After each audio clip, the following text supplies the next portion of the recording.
181ની પાસે આવી ગયો છે। સેન્સેક્સની અંદર પણ એક મોટી વેચવાલી આજના દિવસમાં આપણને જોવા મળી રહી છે। ખાસ કરીને નિફ્ટી બેંકમાં પણ 570 પોઈન્ટનો ઘટાડો છે। 54,500 પાસે હજી પણ ટકેલો છે આજના દિવસમાં, એટલે એના પર એક ફોકસ ખાસ કરીને રાખવાનું। પરંતુ તમને મિડ કેપ અને સ્મોલ કેપમાં જુઓ, આજે ખાસું એવું અંડર પરફોર્મન્સ આપણને જોવા મળી રહ્યું છે। અહીંયા પણ લગભગ 1% થોડો વધારે મિડ કેપ અને 1.25% જેટલો સ્મોલ કેપ આજે આપણને નીચે કામકાજ કરતો દેખાઈ રહ્યો છે।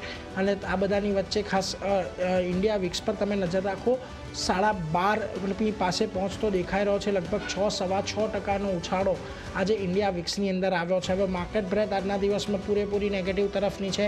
580 જ શેરની અંદર વધારો છે, સામે 2011 શેર આજે અહીંયાથી ઘટાડા તરફ દર્શાવી રહ્યા છે। અને આવી જ પરિસ્થિતિ આજે તમને વાયદા બજારની અંદર પણ ખાસ કરીને જોવા મળી રહી છે, કે જ્યાં આગળ આજે સેન્ટિમેન્ટ પૂરેપૂરા બેરીસ તરફના છે। માત્ર 14 શેરમાં લોંગ બિલ્ટઅપ, 18માં શોર્ટ કવરિંગ, 64માં શોર્ટ બિલ્ટઅપ અને લોંગ અનવાઇન્ડિંગ 125 શેરની અંદર છે।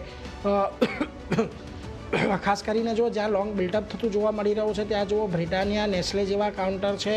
આ ઉપરાંત જિંદાલ સ્ટેનલેસ, કોલગેટ જેવા કાઉન્ટર કે જ્યાં આગળ આજે આપણને ખાસ લોંગ બિલ્ટઅપ જોવા મળી રહ્યા છે, જ્યાં આગળ આજે શોર્ટ કવર થઈ રહ્યા છે। ત્યાં જુઓ CESC, ગ્રેન્યુઅલ્સ જેવા કાઉન્ટર, SGVNની અંદર પણ, એવેન્યુ સુપરમાર્ટમાં પણ આપણને એક શોર્ટ કવરિંગ દેખાઈ રહ્યું છે। એબી ફેશનમાં પણ એ જ પ્રકારની પરિસ્થિતિ છે, જ્યાં આગળ આજના દિવસે તમને શોર્ટ બિલ્ટઅપ થતા દેખાઈ રહ્યા છે। ત્યાં જુઓ વેદાંતાનું counter, Indus Tower, Max Health, કેફિન અને સનફાર્માના કાઉન્ટરમાં આજે તમને શોર્ટ બિલ્ટઅપ દેખાઈ રહ્યું છે। પરંતુ જ્યાં તમને આજે લોંગ અનવાઇન્ડ થતું જોવા મળી રહ્યું છે ત્યાં જુઓ વોડા આઈડિયા, PGEL, ખાસ કરીને ઝાયડસ લાઈફ, સિમેન્સ અને મઝગાઉં ડોકનો સમાવેશ અહીંયા થઈ રહ્યો છે। એટલે આ બધા સ્ટોક પર એક વખત નજર રાખીશું। પરંતુ આગળ વધીએ, આપણી સાથે યસ સિક્યોરિટીઝના અમિત ત્રિવેદી જોડાઈ ગયા છે। અમિતજી, સ્વાગત, વેરી ગુડ મોર્નિંગ। અને ખાસ કરીને આજના દિવસે હવે બજારની પરિસ્થિતિ થોડીક નબળી થતી દેખાય છે।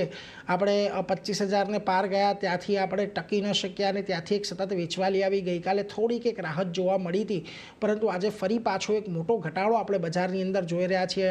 24,700ની નીચે નિફ્ટી સરક્યું છે। 55,000 સતત હોલ્ડ કરનારું નિફ્ટી બેંક આજે હવે ઘટ્યું છે। કયા રીતનું હવે તમે અહીંથી ખાસ એક સેટઅપ બજારનું જોઈ રહ્યા છો? જી ગુડ મોર્નિંગ।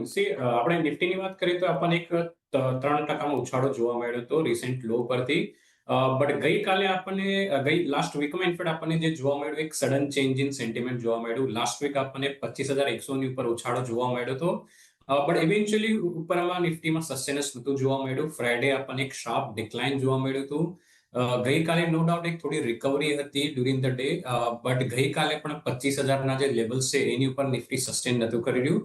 અને આજે ઇવેન્ચ્યુઅલી આપણે જોઈ રહ્યા છીએ કે 24,850, 24,800ના લેવલ્સ બ્રેક કર્યા છે। તો કંઈ ના કંઈ પર મને એવું લાગી રહ્યું છે કે માર્કેટ 3%ની ઉછાળા પછી અગેન એક પાછું ચોપી થઈ રહ્યું છે, થોડું વોલેટાઇલ રહેશે, કારણ કે એક આ ટ્રંકેટેડ વીક છે, આવતીકાલે હોલિડે છે અને એક્સપાયરી વીક પણ છે, મંથલી એક્સપાયરી, અને ઇન્ડિયા વીક્સમાં પણ એક થોડો ઉછાળો જોવા મળી રહ્યો છે। તો એના હિસાબે મને એવું લાગી રહ્યું છે કે આ વીક થોડું વોલેટાઇલ રહી શકે છે। બટ લેવલ્સની અગર આપણે વાત કરીએ તો 24,700ના જે લેવલ છે, 24,700ના જે લાસ્ટ વીકમાં આપણને કપડ કેપિંગ એરિયા જોવા મળ્યું હતું, તો 24,700ના લેવલ મને એવું લાગી રહ્યું છે કે એક ઇમિડિયેટ સપોર્ટ રહેશે અને અપસાઇડ પણ થોડું યસ લિમિટેડ રહેશે। તો મોટા મોટી અગર આપણે કહી શકીએ છીએ કે નિફ્ટી 24,700 થી લઈને 25,000ના જે લેવલ છે આ રેન્જની અંદર કન્સોલિડેટ કરી શકે।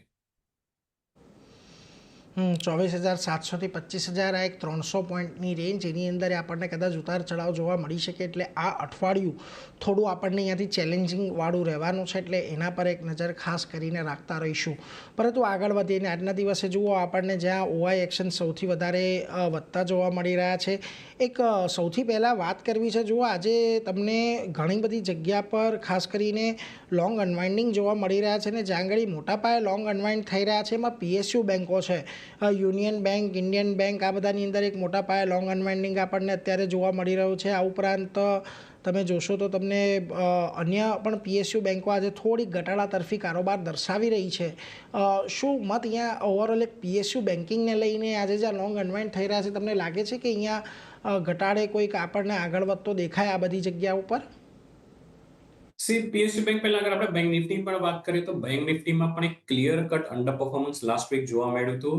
બેંક નિફ્ટી ઇનફેક્ટ એનું જે એની પહેલાનું જે કરેક્શન છે એના 50% પણ રિટ્રેસ નતું કર્યું. તો ઇન્ટરનલ બ્રેથ જે છે બેંક નિફ્ટીનું વીક છે. પ્રાઇવેટ બેન્કિંગ સ્પેસમાં પણ આપણને કરેક્શન જોવા મળ્યું છે અને યસ નો ડાઉટ પીએસયુઝમાં પણ મોટી થોડું એક અત્યારના દબાવમાં છે.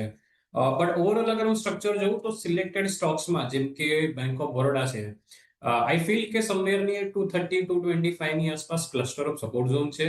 તો અત્યારના નો ડાઉટ થોડો કરેક્ટિવ મોડમાં છે, પણ અગર થોડું પણ ડિક્લાઇન મળે સમવેર નિયર 235 230 ની વચ્ચે, તો થોડું પોઝિશનલ આઉટલુક હોય તો બેંક ઓફ બરોડા ઘટાડે બાય કરી શકાય, કારણ કે ઇવેન્ચ્યુઅલી મને એવું લાગી રહ્યું છે કે ઉપરમાં 260 થી લઈને 260 70 ના જે લેવલ છે એ બેંક ઓફ બરોડામાં આવી શકે છે. એટલે જો પીએસયુ બેંકમાંથી અહીંયા બેંક ઓફ બરોડા પર તમારે નજર રાખવાની છે. 260 થી 270 એક લક્ષ્યાંક તમને આવનારા સમયમાં અહીંયા જોવા મળી શકે છે. એટલે એના પર એક